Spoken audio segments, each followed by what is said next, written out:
Olá, bem-vindos a todos. Vamos celebrar, vamos ter um tempo, ainda que virtual, um tempo em conjunto de celebração a Deus e é sempre bom, é sempre muito agradável podermos estar juntos. Vamos ter por momentos o grupo de louvor e depois a seguir a mensagem pelo nosso amigo e ensinador Júlio Bastos, mas por agora vamos ficar com um tempo de louvor, com um tempo de adoração a Deus. Até já. Olá a todos, nós somos o grupo de jovens do CCBA de Moscavide e hoje estamos aqui reunidos para louvar todos juntos ao Senhor.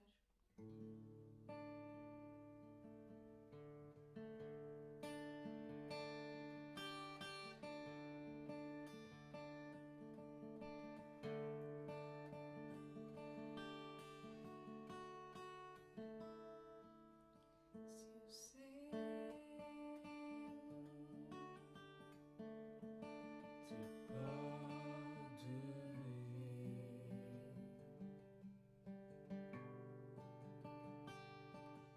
se o surdo te pode ouvir,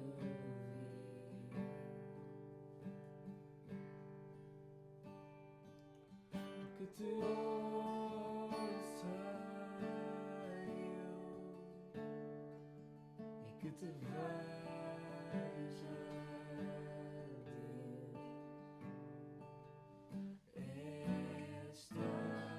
minha oração,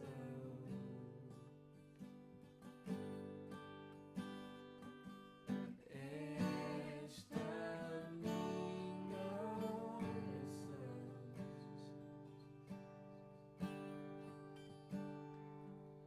Se o cego te pode ver,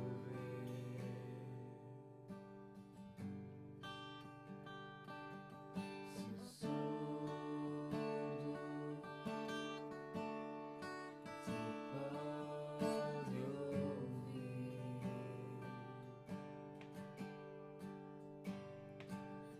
que te ouça eu e que te veja Deus. Esta minha oração,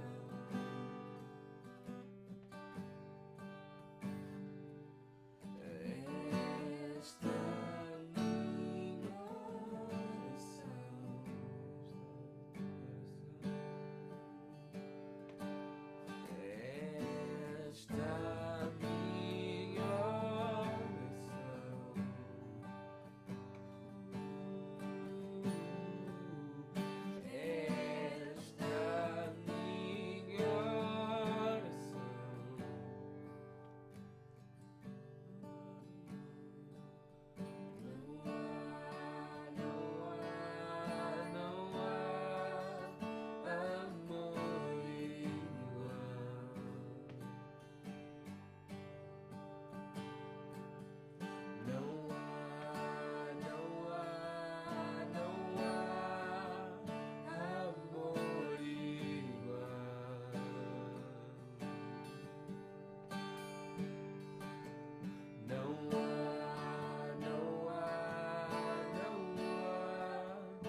Agradecemos a todos que tiveram aqui a ouvir. Vamos agora passar a palavra aos nossos pastores.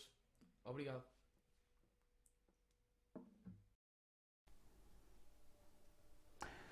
Obrigado ao grupo de louvor, muito bom, boa música, fantástica, e foi muito bom podermos estar juntos neste tempo. Por agora, vamos ouvir a palavra de Deus. Então, muito bom dia. Nós hoje vamos meditar na palavra de Deus e vamos continuar como temos feito na sequência do livro de Daniel. E isto porque dentro daquilo que nós temos estado a viver e daquilo que é importante neste tempo também, nós vamos agora para o capítulo 5 e nós temos aqui lições muito importantes. Há muita coisa que nós podemos aprender a partir deste capítulo, que é uma secção diferente.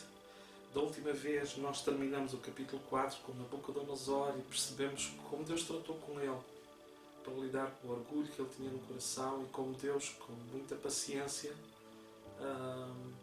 permitiu que ele passasse por um momento difícil para que ele se humilhasse diante de Deus. E felizmente para Nabucodonosor ele aproveitou essa oportunidade que Deus lhe deu e deixou que Deus transformasse o coração dele. E nós vimos que isso produziu resultados na vida dele. A linguagem que ele usa é a linguagem de alguém que de facto conhece Deus, que teve uma experiência pessoal com Deus. Não apenas que tinha ouvido falar de Deus através de Daniel e dos seus amigos e das experiências que ele testemunhou em todo o tempo da vida dele. Então terminamos o capítulo 4 com essa circunstância daquele tempo difícil que ele passou, humilhado como um autêntico animal, mas que depois Deus restaurou tudo. E quando isto se passa, também é interessante nós sabermos, passado pouco tempo ele faleceu. Pouco tempo depois Nabucodonosor morreu, ou seja, Deus de facto deu-lhe uma oportunidade, porque nem Nabucodonosor nem nenhum de nós sabe, tem a vida nas suas mãos, ou sabe quando morrerá, por quanto tempo viverá, nós não sabemos. É algo que nenhum de nós consegue saber. Mas de facto a oportunidade que Deus deu, ele aproveitou-a. Quando chegamos ao capítulo 5 também é que é importante rapidamente nós tentarmos situar. Já se passaram 20 e tal anos, já houve ali umas mudanças com reinados muito curtos, muito conturbados na Babilónia, e entretanto também é bom lembrar que na palavra de Deus estava profetizado que Babilónia havia de cair. O império, aquele império que era um império grande, poderoso, Deus tinha dito tanto através do profeta Isaías como do profeta Jeremias, Babilónia iria cair. Aliás, o próprio Daniel, no capítulo 2, quando faz a interpretação do sonho que o rei teve, ele explica justamente isso, que virá um outro reino, que virá substituir o Império Babilónico. Mas quando Nabucodonosor partiu, ele já não estava preocupado com a glória do seu reino, com tudo aquilo. Ele estava preocupado realmente em dar glória a Deus. E enquanto Nabucodonosor era um homem inteligentíssimo, que confiava na sua força, na sua capacidade, nas suas construções, em todas aquelas coisas, Belsazar, vamos encontrar uma pessoa completamente diferente. Belsazar é um homem que quer viver a vida gozando os prazeres da vida, pura e simplesmente, sem responsabilidades. Ele quer gozar das riquezas do Império Babilónico, sem ter responsabilidade. Então, é um homem que vive para o prazer. E isto é outra forma de viver. Há pessoas que vivem para a sua realização pessoal, para os seus feitos, e colocam isso num patamar muito elevado. E sentem-se... E ainda bem que as pessoas fazem coisas boas. É bom que haja pessoas empreendedoras. É bom... Eu não estou a dizer que isso é errado. Não me interpretem mal, por favor. O que eu estou a dizer é que está errado é vivermos para isso. Se só vivermos para as realizações pessoais, então podemos tomar o exemplo de Salomão, quando escreveu o Eclesiastes, já na sua velhice, em que ele se sente frustrado porque ele realizou e fez tanta coisa, mas aquilo não trouxe a satisfação que só Deus podia trazer. Eu vou tentar abreviar a história, o que se passa aqui, a cidade de Babilónia estava cercada já em 2 anos que estava cercada pelo Império, pelos exércitos medo-persas, e era uma cidade com uma fortaleza que era quase indestrutível. Eram 32 km por 32 km em termos de cidade, morada, com o rio a passar por dentro, com torres de vigia, com portões, tinha fossos de água, tinha uma segurança absolutamente incrível. De facto, era muito difícil entrar naquela cidade. E era tão grande que lá dentro havia culturas, lá dentro havia exploração de animais lá dentro. E eles tinham literalmente forma de subsistir a um cerco, a um ataque durante anos. Porque tinham uma capacidade, tinham água, com fartura, tinham tudo isso. E então, este homem, Belsazar, que está nesta altura a governar a cidade, ele tem o exército a cercar a cidade. E o que é que ele resolve fazer? Ele resolve dar uma grande festa, porque ele está seguro em si mesmo, seguro na sua riqueza, na fortaleza que é a Babilónia, naquilo tudo. Então ele é descuidado e não quer saber. E é assim que este capítulo 5 começa, com um homem que pura e simplesmente dá uma grande festa, uma festa que diz, no versículo 1, o rei Belsazar deu um grande banquete a 1000 dos seus senhores e bebeu vinho na presença dos 1000. E depois, para nós avançarmos aqui nesta história, temos que perceber também uma coisa. Este ambiente de festividade não era um ambiente qualquer, porque infelizmente era comum estas grandes festas durarem dias e terminarem de uma forma lastimável, com as pessoas bêbadas, em grande promiscuidade. Era comum isto. E no caso de Belsazar ainda mais, porque este homem gostava de viver, ele vivia para o prazer. Então havia muito vinho, havia um ambiente propício para o descalabro, que é algo que, curiosamente, quando nós lemos uma citação que eu vou ler aqui em Eclesiastes, diz, Eclesiastes 7, capítulo 7, versículos 2 a 5, diz assim: melhor é ir à casa onde há luto do que ir à casa onde há banquete, porque naquela está o fim de todos os homens, e os vivos o aplicam ao seu coração. Melhor é a mágoa do que o riso, porque com tristeza de rosto se faz melhor o coração. O coração dos sábios está na casa do luto, mas o coração dos tolos está na casa da alegria. Melhor é ouvir a repreensão do sábio do que alguém ouvir a canção do tolo. Se nós olharmos para o ambiente que está nesta festa, é este ambiente que Salomão descreve. E é neste sentido que Salomão diz que é melhor a casa do luto do que este ambiente. Porquê? Porque na casa do luto, pelo menos, as pessoas pensavam no seu fim. O que é da minha vida? O que é que eu estou a fazer? Para onde é que eu vou? Se eu morrer, o que é que eu deixo? O que é que fica? E então, mas neste ambiente em que Belsazar estava, com esta festa, era um ambiente tolo, um ambiente dado ao vinho, um ambiente completamente corrompido. E é no meio deste ambiente corrompido que o rei resolve fazer uma coisa que aos olhos de Deus vai ser completamente abominável. Porquê? Nabucodonosor, que se crê, embora ele refira a ele como seu pai, mas quando entre os israelitas era comum, eles poderiam, o mesmo termo que indica pai, poderia ser o avô, por exemplo. E é o que se crê, que Belsazar fosse neto de Nabucodonosor. Nabucodonosor, quando invadiu Jerusalém, quando destruiu o templo, ele trouxe todos os utensílios sagrados do templo. Trouxe-os para a Babilónia. E até aqui ele não tinha feito nada, não há registro de que ele tenha feito o que quer que seja, ele simplesmente guardou-os, até porque estava profetizado que ao fim de 70 anos o cativeiro iria acabar e que aqueles utensílios, tudo aquilo voltaria. E o que é que Belsazar resolve fazer? Algo que é realmente uma ofensa grave, ou um sinal de orgulho e um desafio arrogante a Deus. Ele pega naqueles, já com muito vinho à mistura, ele manda que os criados tragam todos os vasos, aqueles utensílios sagrados do templo de Deus, e começam a beber ainda mais com esses utensílios. Viu que isto não é algo que aos olhos de Deus fosse agradável. Esta prática, aliás, era comum, e nós, na palavra de Deus, nós vemos isso como aconteceu com Sansão. Quando Sansão é capturado, o que acontece é que eles fizeram uma festa enorme, com muito vinho, com muita loucura, e o que aconteceu foi exatamente que eles dizem que se deram glórias aos seus deuses porque tinham triunfado sobre Sansão e tinham capturado Sansão.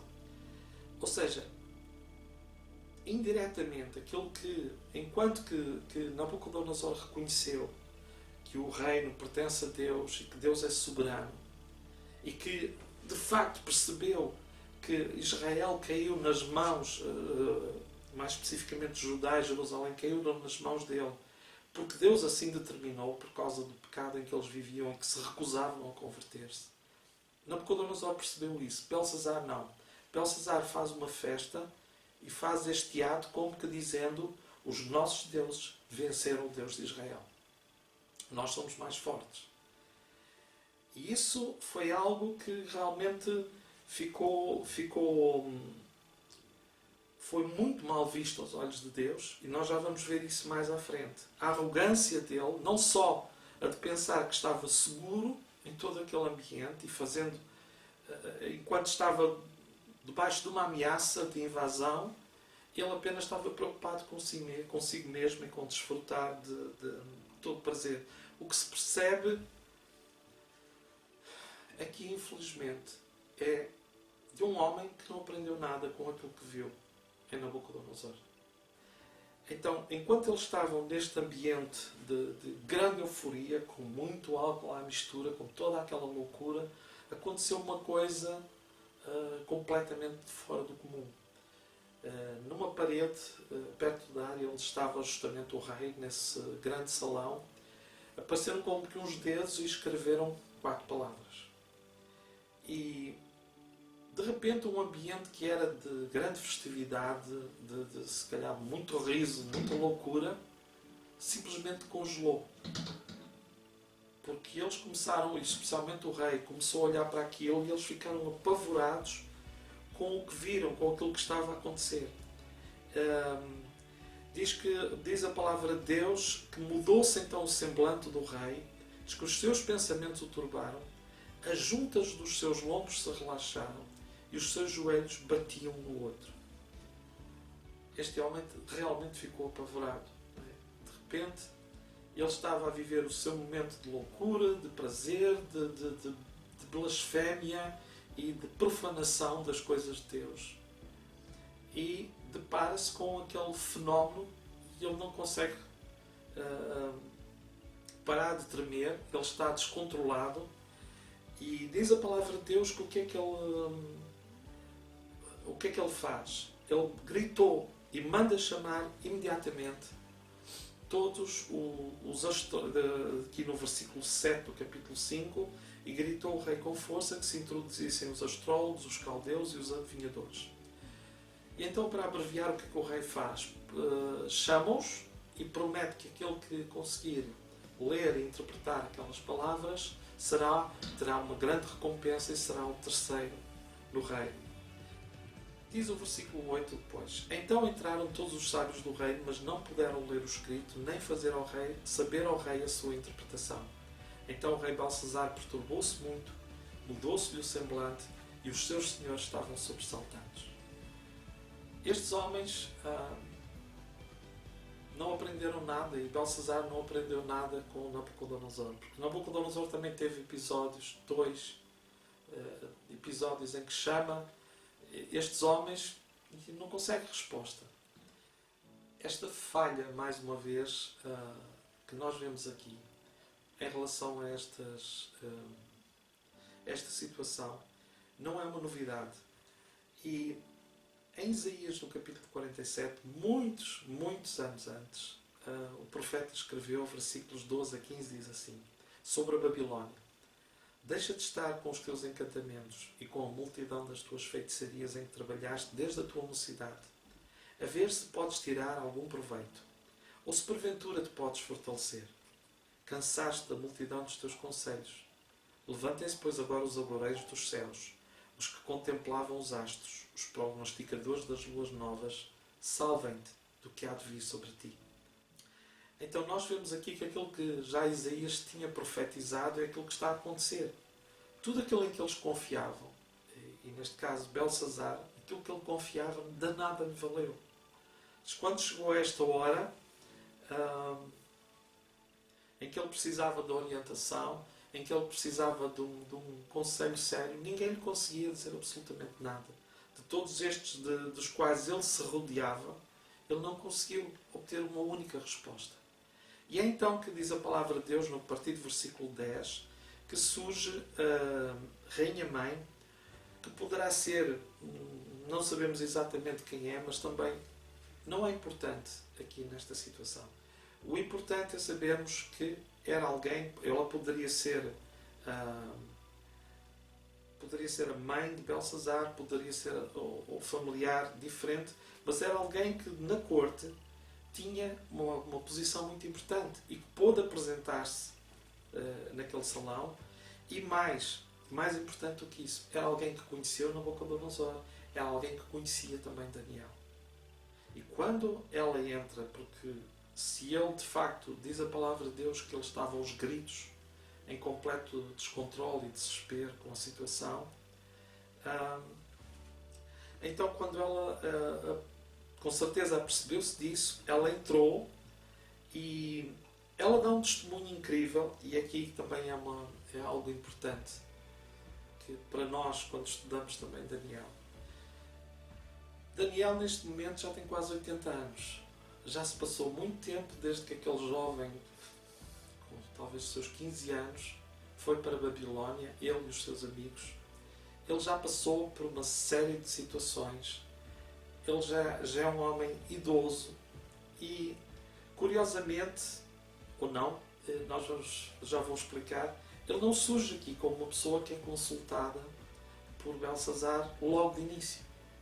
Aliás, quando nós olhamos para o texto, Belsazar diz, ouvi dizer que ele é como se Daniel fosse alguém que ele quase mal conhecesse, tivesse apenas uma ideia daquilo que ouviu dizer.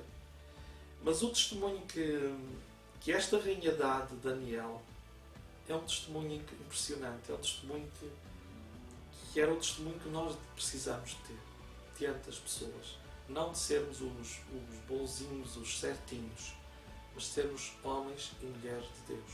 E o testemunho que ela dá sobre Daniel, nestes versículos que estão no capítulo 5, do versículo 10 ao versículo 12, ela diz que é um homem no qual há o Espírito dos Deus Santos. Ou seja, isto era a forma como eles sabiam descrever que Daniel, havia nele o Espírito Santo.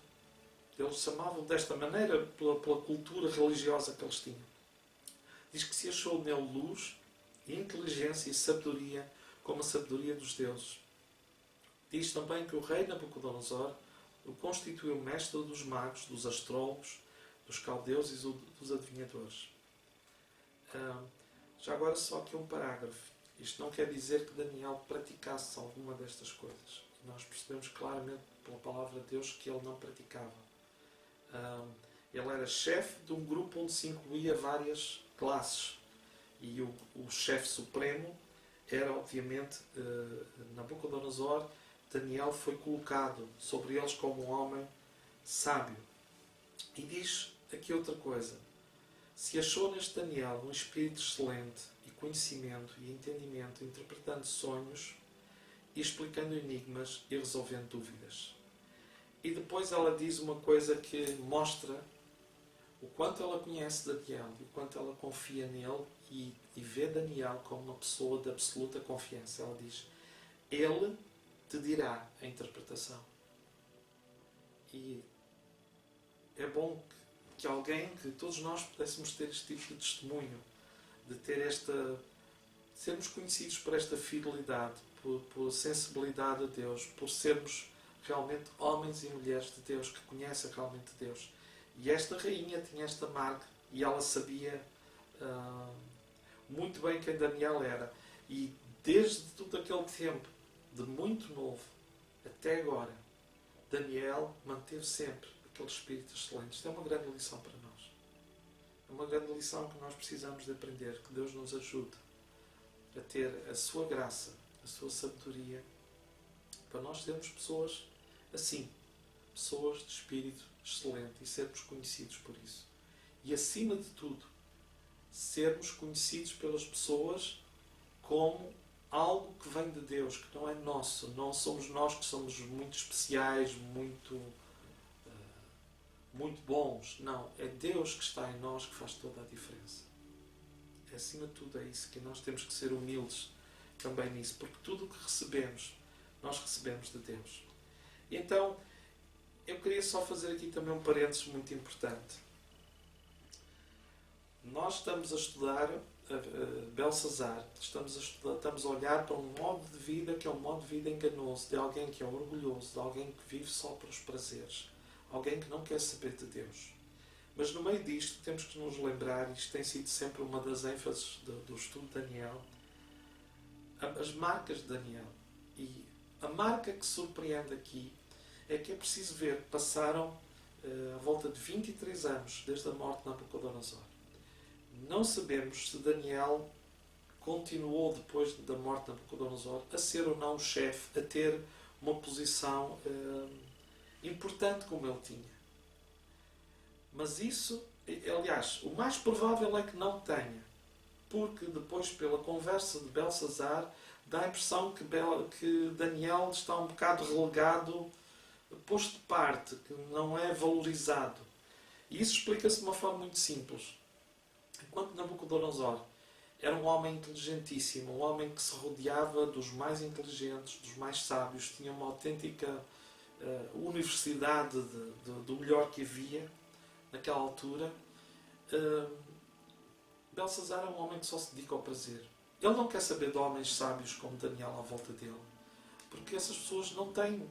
Pessoas como Belsazar não querem saber, não querem ter pessoas justas ou sábias, inteligentes perto deles. Eles querem viver o prazer.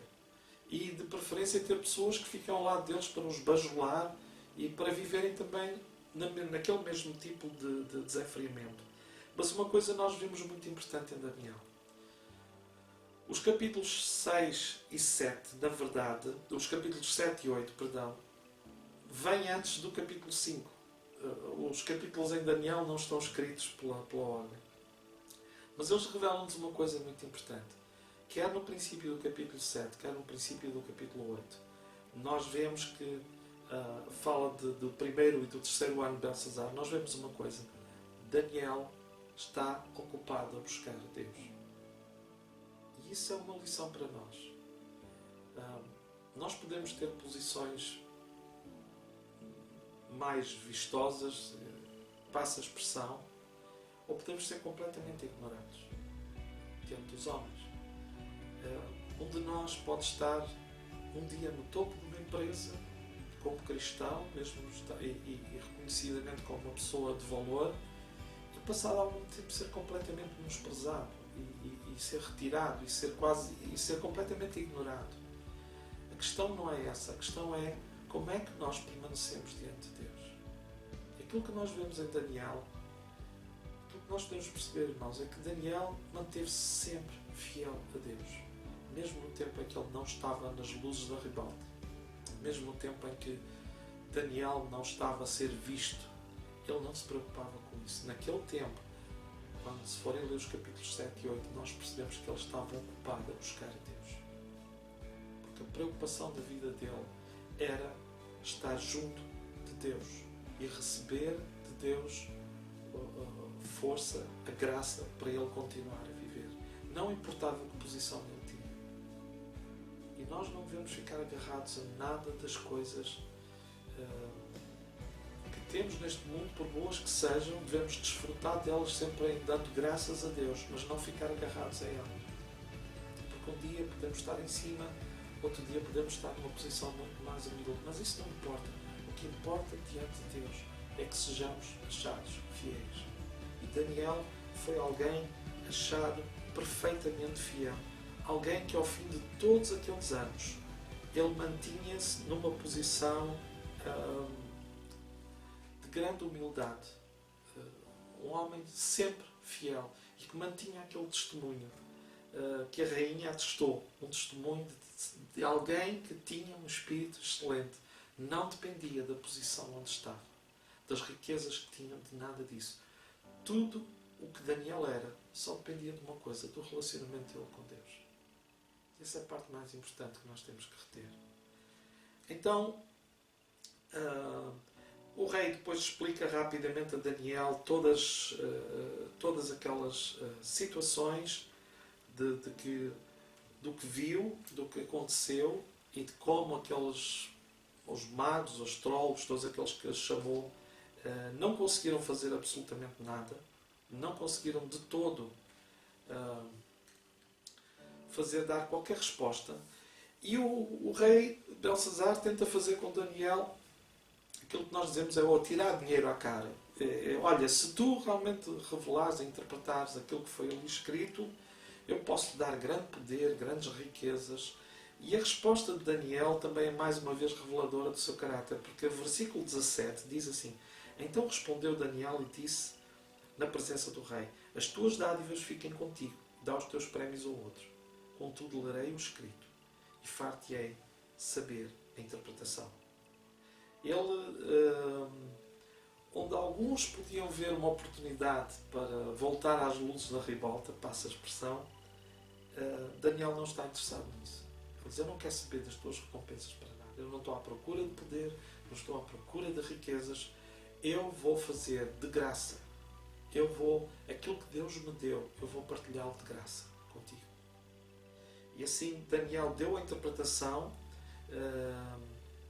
veio a dar a interpretação, mas antes de dar a interpretação, porque a interpretação não era nem mais nem menos que um juízo muito claro sobre a vida de Nabucodonosor e sobre o reino da Babilónia, mas especialmente neste caso sobre a vida de Nabucodonosor, porque era algo pessoal. E uma coisa, diz a palavra de Deus, o versículo 18, diz assim: Ó Rei, Deus, o Altíssimo deu a Nabucodonosor, teu pai, o reino e a grandeza e a glória e a majestade. E por causa da grandeza que lhe deu, todos os povos, nações e línguas tremiam e temiam diante dele. Que tudo aquilo que Nabucodonosor recebeu veio da parte de Deus. E depois ele diz, o versículo 20 explica aquilo que se passou. Mas quando o seu coração se exaltou, o seu espírito se endureceu em soberba, foi derrubado o seu trono real e passou dele a sua glória. E então Daniel primeiro explica a Belsazar tudo aquilo que aconteceu com Nabucodonosor. E a seguir ele faz algo muito claro, sem medo, porque Daniel era um homem ousado. Ele diz o versículo 22: E tu, Belsazar, que és seu filho, não humilhaste o teu coração, ainda que soubeste tudo isto, e te levantaste contra o Senhor do céu, pois foram trazidos à tua presença os vasos da casa dele, e tu e teus senhores, as tuas mulheres, as tuas concubinas, bebestes vinho deles. Além disso, deste louvores aos deuses de prata, de ouro, de bronze, de ferro, e de madeira e de pedra, que não veem, nem ouvem, nem sabem, mas a Deus, em cuja mão está a tua vida, e de quem são todos os teus caminhos, a Ele não glorificaste. Então, dele foi enviada aquela parte de mão que escreve este escrito. Então, uma das coisas que nós vemos aqui claramente é que viver neste estilo como o rei Belsazar, e que a palavra de Deus descreve no capítulo 15 de Coríntios, Paulo fala disso, acerca daqueles que vivem numa forma que é: comamos e bebamos que amanhã morreremos. Ou seja, não queremos saber. Deus não interessa para nada. E foi assim que Belsazar, e agora Daniel está-lhe a dizer que esta é a forma de viver dele. Mas que ele não tem desculpa. Porque diz que ele sabia de todas estas coisas, ele testificou e ele conhecia esta história. Porque Daniel diz: tu sabias disto, tu sabias disto, tu sabias o que aconteceu com Nabucodonosor. Tu sabes os milagres, tu sabes a humilhação que passou, tudo o que aconteceu, e tu não te humilhaste diante de Deus. Então, o juízo está a chegar, é verdade. Daniel vai trazer juízo sobre Belsazar. Mas Deus, e mais uma vez eu reforço isto, irmãos, Deus tinha-lhe dado tempo para ele se arrepender. E ele não soube aproveitar. Ele preferiu, mesmo no dia em que a calamidade estava próxima, ele preferiu continuar a gozar da vida e continuar a alegrar-se e viver aquela alegria momentânea. E ignorou completamente Deus. Ele deliberadamente, e isto é que é preciso também entender, deliberadamente Belsazar escolheu não se submeter a Deus. E não foi uma coisa de um dia, dois, foi uma vida inteira a ver e a testificar coisas que Daniel disse, tu sabias disto e não te humilhaste. E depois fez algo que foi, realmente afrontou Deus de uma forma soberba, de uma forma arrogante, usando os vasos santos, os vasos que eram do serviço ao Senhor, para a bebedeira em todo aquele ambiente. E como se isso não bastasse, em vez de, como Daniel diz, a Deus, a quem ele devia glorificar, ele não glorificou. Foi dar glória aos ídolos.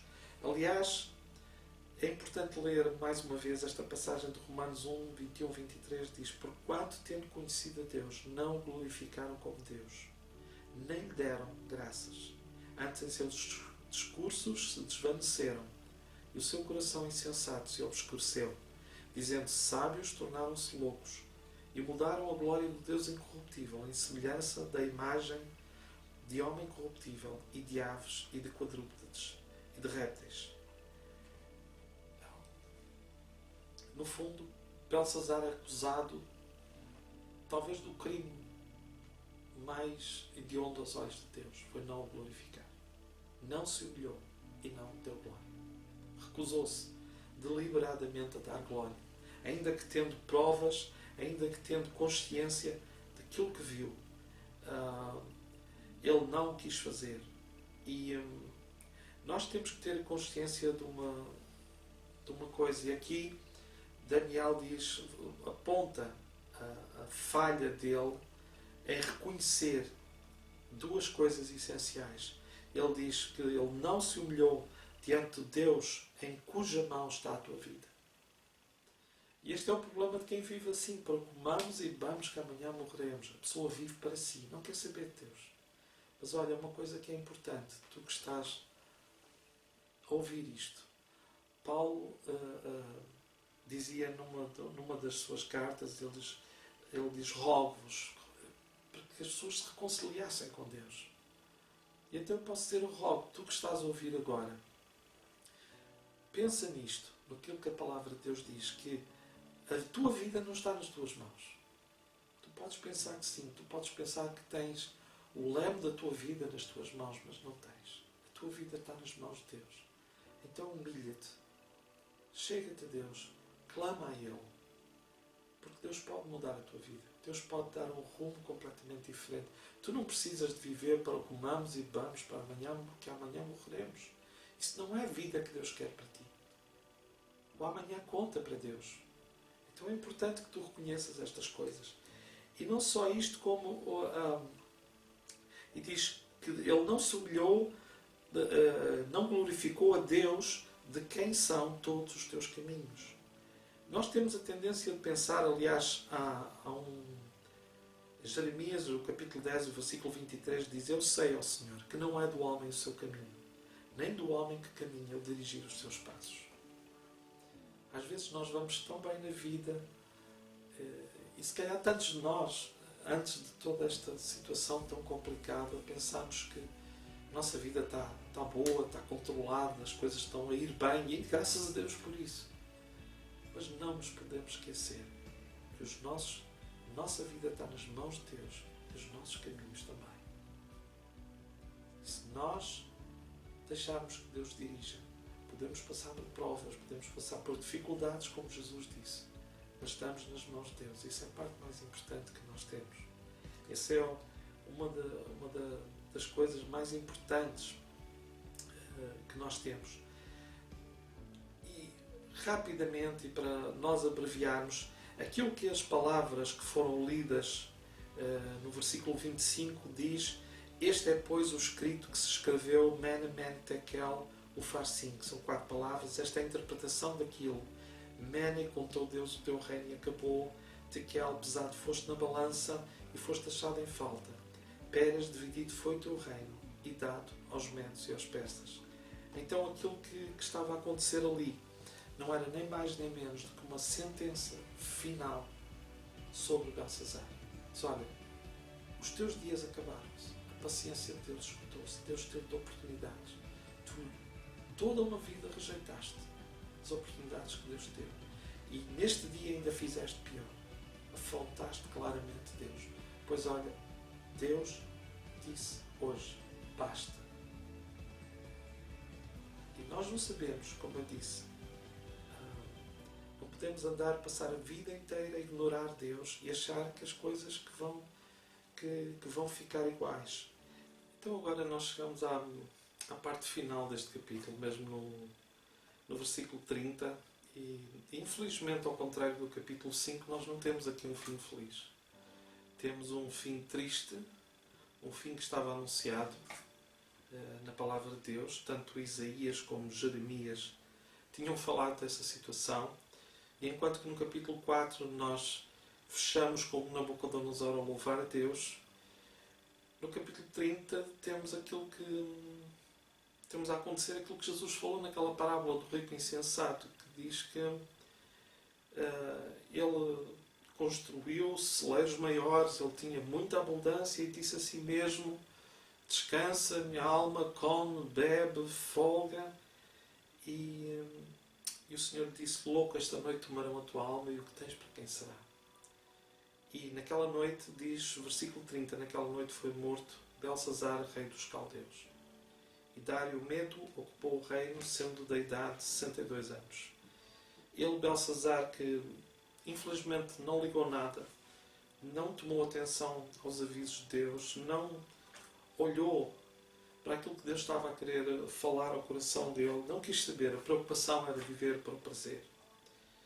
E isso ensina-nos uma lição muito grande. E há um versículo em Isaías 55, 6, 7 que é importante no fechar deste estudo que nós estamos a fazer. Diz estes versículos: buscai o Senhor enquanto se pode achar, invocai-o enquanto está perto. Deixe o ímpio o seu caminho e o homem maligno os seus pensamentos, e se converta ao Senhor, que se compadecerá dele. Torne para o nosso Deus, porque grandioso é em perdoar. É uma história com um fim triste. Mas infelizmente Deus não podia fazer mais. Deus fez tudo o que esteve ao alcance dele para chamar a si Belsazar. Belsazar não quis, repetidamente rejeitou, não invocou a Deus enquanto era tempo, não invocou a Deus enquanto o podia achar, não se converteu a ele e também não conseguiu experimentar o perdão de Deus. Por isso, o apelo que eu lanço agora no terminar deste estudo é que, para aqueles que não conhecem Deus, buscam enquanto se pode achar. Não deixes para amanhã, não adies, porque a tua vida está nas mãos de Deus. Os teus caminhos estão nas suas mãos. Portanto, não adies uma decisão tão importante. Decide realmente por aquilo que é melhor e por aquilo que Deus quer fazer contigo, porque Ele é grandioso em perdoar. Então Deus ricamente vos abençoe. É o meu desejo e o resto de um bom domingo. Bom, tal como ouvimos, pela palavra de Deus, este rei protelou a sua relação com Deus. E aquilo que eu te queria pedir hoje é que tu não proteles, não adies o teu encontro com Deus. E se este é o teu desejo, então se calhar tu já conheces Jesus, mas se calhar é um desafio para tu aprofundares a tua relação com Ele, de teres mais tempo com Ele em oração. Mas se ainda não o conheces, eu gostaria de te convidar a recebê-lo no teu coração. E assim eu vou conduzir-te numa oração, se esse é o teu desejo. Eu pedia-te que tu pudesses repetir comigo estas palavras. Deus, em nome de Jesus, eu te agradeço porque tu deste Jesus por mim. Tu me amas.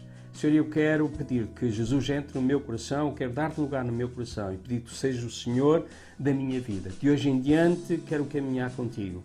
E eu te agradeço por isso, em nome de Jesus. Pai, também oro por todas aquelas pessoas que estão com outras necessidades, sejam elas do nível espiritual, emocional, psicológico ou físico, suprimento de necessidades ou de cura.